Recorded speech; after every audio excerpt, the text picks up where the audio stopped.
51,000 करोड़ रुपए का कर्ज, 3 साल के अंदर 51,000 का कर्ज, 51,000 करोड़ का कर्ज, और ये 5 साल आने तक 1 लाख करोड़ हो जाएगा, ये मान के चलिए। कहाँ से लेके आप बताइए ना, डेटा बताइए, आप डेटा कहाँ से लेके? छत्तीसगढ़ की नगरीय सियासत में कांग्रेस और भाजपा के बीच जो जंग हुई है उसमें कांग्रेस को काफ़ी जगहों में फतह मिली है, और मैंने सोचा कि दोनों ही पक्ष एक बार आमने सामने बैठाकर बातचीत किया जाए, क्योंकि ऐसा हो नहीं पाता जनरली। तो इस वक्त मेरे साथ में कांग्रेस का पक्ष रखने के लिए इरफान जी हैं और बीजेपी का पक्ष रखने के लिए पुरुषोत्तम जी हैं। सबसे पहले जीत के जो पार्टी है कांग्रेस, उनसे बात करेंगे। जीत के कैसा लग रहा है इरफान जी? नहीं, डेफिनेटली खुशी हो रही है। जो लगातार कांग्रेस की सरकार आने के बाद जो काम किए हैं भूपेश भैया के नेतृत्व में, माननीय तामदर साहू जी के नेतृत्व में, उसका फलादेश है। ये जनता ने विश्वास पुनः जो है नगरीय निकाय में भी कांग्रेस के ऊपर जताया है, तो निश्चित तौर पर एक सुखद अनुभूति है। आप जीते हैं या आपको हराया गया?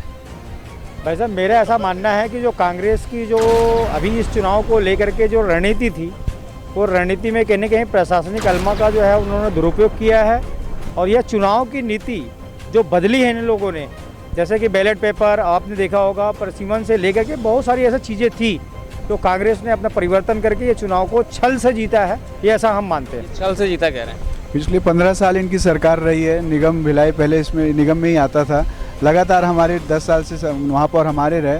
तो जो शासकीय प्रशासन का दुरुपयोग किए होंगे, शायद उनको ऐसा लगता है कि कांग्रेस ऐसा करती, पर कांग्रेस ऐसी पार्टी है नहीं। हम न्याय पे चलते हैं, हम नीति पे चलते हैं, और जो भी जनादेश है वो स्वीकार है। हार हुई तो स्वीकार किया, और जीत है तो उसको भी हम धन्यवाद। एक सवाल मेरा भी है, प्रोसेस को पूरी तरह से बदलने की आवश्यकता क्यों पड़ी? जैसे ईवीएम में पूरे देश भर में चुनाव होते हैं, लेकिन छत्तीसगढ़ में सिर्फ ये प्रोसेस हुआ है कि यहाँ पर ही बैलेट पेपर से इस तरह से ये जो प्रोसेस है, बीजेपी भी सवाल उठा रही है। एक सवाल मेरे मन में भी है, शुरू से हमारा ये डिमांड रही है कि ईवीएम में ही सब सेटिंग होकर सब खराब हो रहा है। आप बैलेट से कराइए, जनता सही आदेश क्या है वो समझ में आ जाएगा। ईवीएम में सेटिंग होती है? भाई साहब, ये सुप्रीम कोर्ट ने सभी दलों को बुला करके इस बात को प्रूव किया है कि अगर आपको लगता है कि ईवीएम में अगर किसी प्रकार की छेड़खानी हो सकती है तो आप इसको साबित कीजिए, और इन्होंने कोई भी दल अभी जाकर के ईवीएम का जो साबित नहीं कर पाया। मैं पूछता हूं आज कांग्रेस से कि अगर प्रदेश में आज इनकी सरकार आई तो ईवीएम के चुनाव में ये विश्वास करते कि नहीं करते? मैं इनसे पूछना चाहता हूं। ईवीएम में चुनाव करके आज सरकार में आया है, उसी ईवीएम पे आरोप लगा रहे हैं। आज आप इस बात को खुद आकलन कर सकते।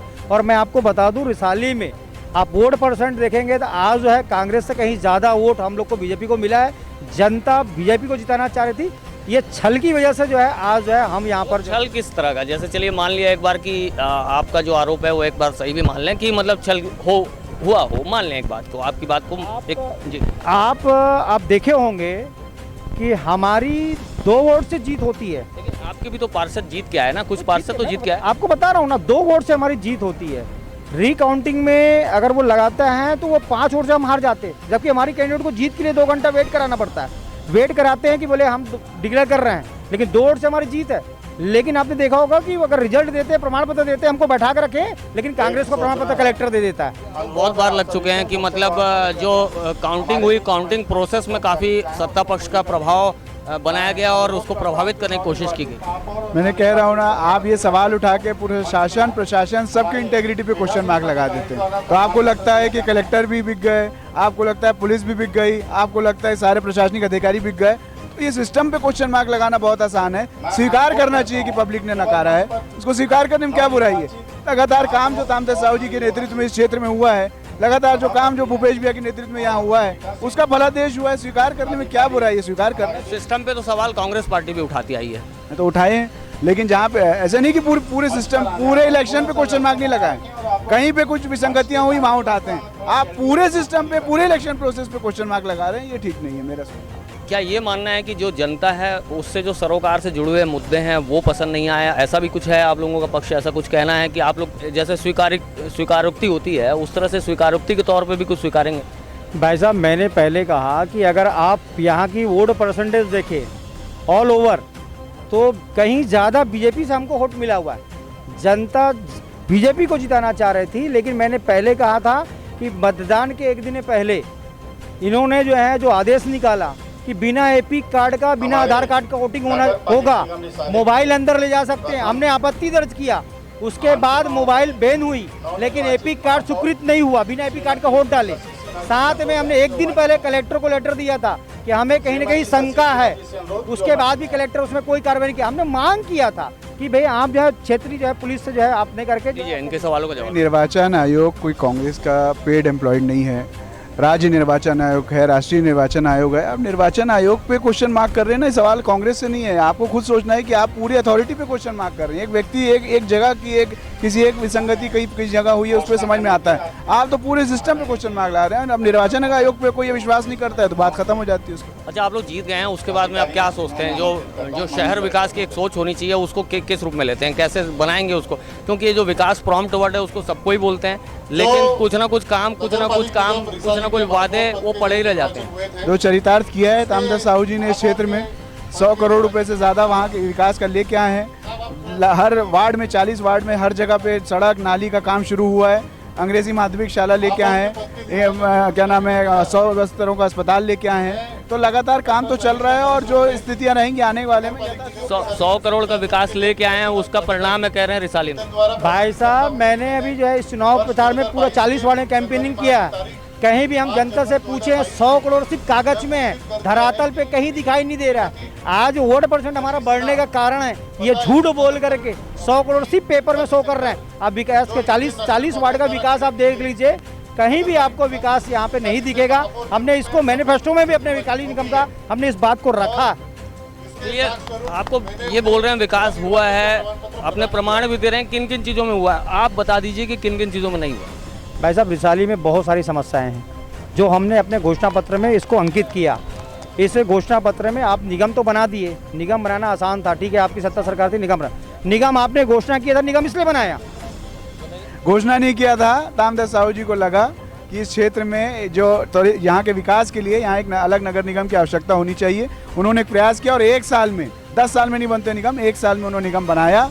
और अगर इनकी विकास नहीं हुआ है तो इससे पहले भी इनकी विधायक थी, वो केंद्रीय राज्य कैबिनेट मंत्री थी, उन्होंने विकास नहीं कराया। पूछिए इनसे। एक चीज़ और समझना चाहूँगा, जैसे आप बोल रहे हैं कि कुछ भी मतलब सब चीज़ प्रभावित हुई, यहाँ से दुर्ग ग्रामीण की सीट है, दुर्ग ग्रामीण की सीट में भी गृह मंत्री जो हैं ताम्रध्वज साहू यहाँ से जीत दर्ज कर पाए। जैसे कि भिलाई में पहले रिसाली आता था, वहाँ भी कांग्रेस की सत्ता है, प्रदेश में भी कांग्रेस की सत्ता है। तो कहीं ये मानने की कोशिश करेंगे कि आप लोग हार चुके हैं? आप नहीं, देखो जनता हमारे साथ है, ठीक है। आज जो परिणाम आया है, जनता का जो आदेश दिया है हम स्वीकार कर रहे हैं, लेकिन आज भी जनता बीजेपी के पक्ष में है। और आगे 2023 में आप इस चीज को देखेंगे कि जनता बीजेपी को विकास के लिए चुने। आगे सबक सिखाएंगे, मतलब ये कह रहे हैं जनता आगे सबक सिखाएगी।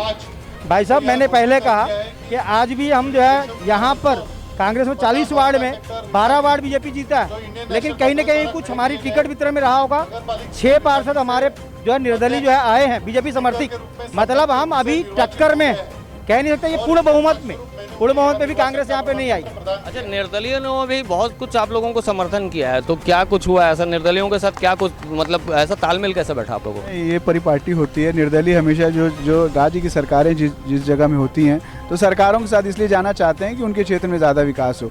उसके लिए कोई प्रलोभन दिया जाए या कोई आश्वासन दिया जाए नहीं, स्वतः ही उनका टिल्ट। बताइए, स्वतः आ गए हैं बोल रहे हैं? नहीं, प्रश्न ही नहीं उठता भाई साहब। एक निर्दलीय को यहाँ पर जो है खरीद फरोश हुआ है और निर्दलीय को कहीं ना कहीं वो लालच में गए हैं, ये प्रूफ है।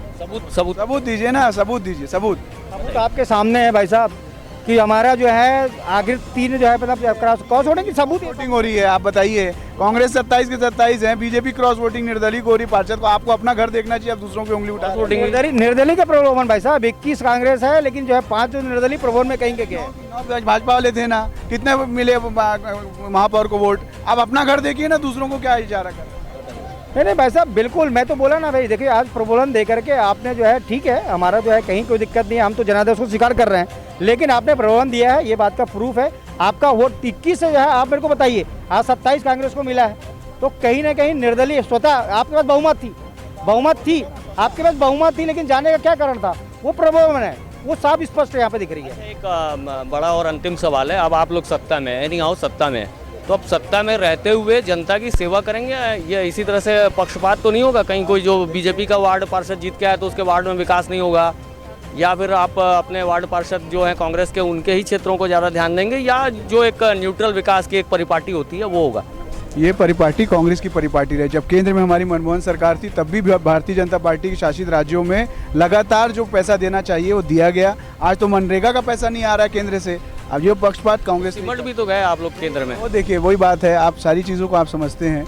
वोट ये जो इलेक्शन पॉलिटिक्स होती है उसमें बहुत सारी चीज़ें प्रेजेंटेशन पे भी होता है। अब जो प्रेजेंटेशन दिए गए, जो वादे किए गए, जो 7 साल पहले किए गए आज तक पूरे हुए क्या, उसमें 10 वादे पूरे कर दीजिए। हमने 36 वादे किए, 25 पूरे कर दिए, 9 बाकी हैं, 2 साल में वो भी पूरे कर दिए। लेकिन उसका जवाब नहीं दिया, आप सिमटे क्यों? आप बताया ना आपको, प्रेजेंटेशन ऐसा किया गया जैसे कोई एक व्यक्ति आएगा जो पूरे भारत में जो है माहौल बदल देगा। आज भारत की अर्थव्यवस्था कहाँ पहुँच गई आपको मालूम है, बेरोजगारी कहाँ पहुँच गई आपको मालूम है, कितने उन्होंने योजनाएं ले आए इरिगेशन पे, आप बता दीजिए किसानों के लिए क्या कर दिया। जवाब ले लेता हूँ, जवाब दीजिए। भाई साहब, आप ये चीज़ स्पष्ट है, आप देखेंगे विकास की बात करते 3 साल हो गया कांग्रेस सरकार को प्रदेश में। आप मेरे को बताइए, केंद्र से आवास योजना आई थी, आज जो है 8 लाख आवास वापस क्यों गया? वो गरीबों के हक की बात थी, क्यों आपका उनको वापस करना पड़ा? पहले मैं एक चीज़ पूछना चाहता हूँ, 5 और 10 की बात तो छोड़ दीजिए, एक जवाब दे दीजिए। आज जो है 8 लाख आवास यहाँ छत्तीसगढ़ से वापस गया है, ये क्यों नहीं किए? ये 40-60 का रेशियो रहता है। आज इनके पास पैसा नहीं है भाई साहब, कर्ज लेकर के ये प्रदेश चला रहा है। आज 51,000 करोड़ रुपए का कर्ज, 3 साल के अंदर 51,000 का कर्ज, 51,000 करोड़ का कर्ज, और ये 5 साल आने तक 1 लाख करोड़ हो जाएगा, ये मान के चलिए। और मैं तो बोलता हूँ 15 साल में डॉक्टर रमन सिंह ये कह रहे हैं, जैसे ये कह रहे हैं कि मतलब जो आपका डाटा गलत है बोल रहे हैं, और ये कह रहे हैं कहाँ से लिया गया? आप बताइए ना, डेटा बताइए, आप डेटा कहाँ से लिया गया? डाटा है आप पेपर आपका पेपर बताया भाई साहब, 7,81,000 मकान वापस गया, ये पेपर बता रहा है, मीडिया में छपा था आपका। आवास योजना के बाद भाई वो गरीब को ही मिलता ना, किसी न किसी प्रदेश के गरीब को मिलता आवास रहती तो। अच्छा, ये कह रहे हैं सेंट्रल में इनकी जो हार हुई है उसके पीछे एक बहुत बड़ा एक ग्लैमर है बोलते हैं, तो ग्लैमर बोल रहे हैं आप? प्रेजेंटेशन शब्दों का चयन मेरा गलत हो गया है ना, तो प्रेजेंटेशन स्पष्ट दिख रहा है कि कांग्रेस का प्रेजेंटेशन क्या है। प्रदेश में 3 सालों में 15 साल का विकास डॉक्टर, ये रोड का खाली एक बार मरम्मत करवा दे उतना ही बहुत होगा, जो विकास रमन सिंह ने 15 साल में किया था। आज एक भी जगह विकास का काम कोई ऐसा चला है? यहाँ तो गोबर भी तो खरीद रहे हैं। गोबर आप देखिएगा, मैं तो कहता हूँ कि जो चारा घोटाला लालू ने जो किया था ना, आज वो सबसे बड़ा अगर प्रदेश में जाएगा तो गोबर घोटाला होगा, इनका बहुत बड़ा दबदबा है। गोबर घोटाले का इल्जाम लग गया। मैंने जो विसंगतियां करते आए उनको विसंगतियां दिखेंगी, जो घोटाले करते आए नान घोटाला 36,000 करोड़ का, उनको घोटाले दिखेंगे। जनता दिखाएगी कि क्या हुआ विकास क्षेत्र का, अर्थव्यवस्था कहाँ पहुंची। आज किसान को 11,000 करोड़ मिला ना, इनके पेट में दर्द हो गया। जब केंद्र में किसान बैठा था, एक भी यहाँ का सांसद खड़ा नहीं हुआ कि किसानों को समर्थन मूल्य मिलना चाहिए। ये किसानों की बात नहीं करेंगे, ये बेरोजगारों की बात नहीं करेंगे, ये सिर्फ विकास बोल के भ्रष्टाचार करेंगे, यही इनका मुद्दा है बस। अच्छा, इंटरनेशनल फोरम पे जो बीजेपी है उसको इतना हाइट क्यों मिल रहा है, किस वजह से मिल रहा है? अगर आपको ऐसा लगता है यहाँ पे रह के कि लगता है, बाहर जाइए आपको पता चले। विदेशों से कई पुरस्कार भी, मैंने बताया ना, सब मैनेजमेंट है। अगर ऐसा होता ना तो मनमोहन सिंह जी के नाम से वहाँ पे लाइब्रेरी नहीं बनती ऑक्सफोर्ड में, जापान का सबसे प्रतिष्ठित अवार्ड उनको नहीं मिलता। ये सारी चीज़ें ना आप समझिए चीज़ों को। एक बहुत बड़े ग्लैमर चल रहा है, उसके पीछे पूरा मामला साफ है। ट्रेन बिक गई, एरोप्लेन बिक गया, दुनिया जान की चीज़ें सब बेच रहे हैं, सेल बेच रहे हैं, जितने औद्योगिक क्षेत्र बेच रहे हैं। आपने खरीदा क्या था जो आप बेच रहे हैं? बेच डाले आप लोग सबको, ये कहना है। भाई साहब, मैं सिर्फ एक ही चीज़ कहना चाहूँगा कि प्रदेश की सरकार की एक भी 3 साल में उपलब्धि ऐसा कोई जनता के लिए हित में किया हो, वो एक बड़ा काम बता दे कि प्रदेश में कोई बड़ा काम हमने किया है। जितने भी योजनाओं में काम हुआ और ये रमन जी की सरकार में काम हुआ और उनके कार्यकाल में जो बनना प्रारंभ, आज ये फीता काट रहे हैं, सिर्फ फीता काट रहे हैं। इनके पास मत नहीं है, काम करने के लिए पैसा नहीं, और प्रदेश को कर्ज में डुबा रहे हैं, ये तय है। अच्छा, ये लड़ाई झगड़ा बहुत हो गया। ये कहना है कि अब जब आप सत्ता में हैं, सत्ता में आने के बाद में अब आपका स्वरूप कैसा रहेगा? ये आक्रामकता के साथ विपक्ष को लिया जाएगा या विपक्ष को साथ लेके विकास जनता का सोचेंगे? कि हमारा ये मानना है, कांग्रेस बीजेपी में महत्वपूर्ण नहीं है, जनता महत्वपूर्ण है। और लोगों का विकास, लोगों के ओवरऑल जो डेवलपमेंट के लिए, क्षेत्र के ओवरऑल डेवलपमेंट के लिए जो काम करना चाहिए वो करा जाएगा। उसमें विपक्ष विपक्ष सब ये बातें यहीं तक हैं। जब ज़रूरत होगी जो काम मांगा जाएगा, हमारे नेता, हमारे जो सोच है वो ये है, सबको लेके सब क्षेत्र का यथायोग्य विकास होगा। तो सबको लेके चलेंगे कह रहे हैं आप, मजबूत विपक्ष के तौर पे आए हैं, अब आपका रुख कैसा रहेगा? हम तो जनता के साथ में हैं, जनता हमारे साथ में है। जनता की जो भी लड़ाई होगी, जो भी उनकी मांग होगी, उनके लिए पूरा जोर हम जो है रोड पे आके लड़ेंगे और इसका परिणाम देखिएगा 2023 में हमको मिलेगा। चलिए, इस तरह की जो डिबेट होती है उसमें डिबेट में असल में